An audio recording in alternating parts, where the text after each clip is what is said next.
Elhamdülillahi Rabbil Alemin deydi. Kur'an қалай басталады? Әлемдердің Раббысы Аллаға тән. Құран қалай бітеді? Құл аъузу бираббин нас.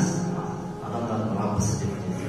Құран әлемдердің Раббысы деп басталады, адамдардың Раббысы деп бітеді.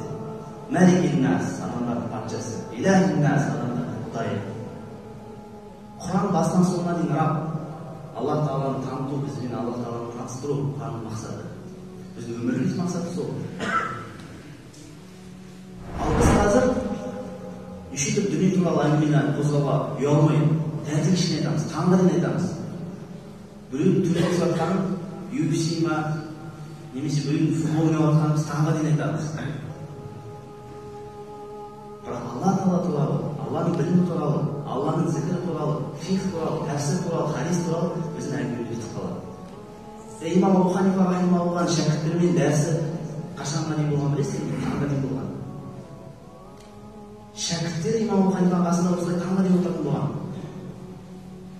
Сөйтіп әтештің айқайы шыққан кезде қатын әтеш бәрін бұзды ғой дейді. Екі сахаба бір-бірімен кездесіп қалса, асыр сөзін оқитын болған, бір-біріне ескерту етеді.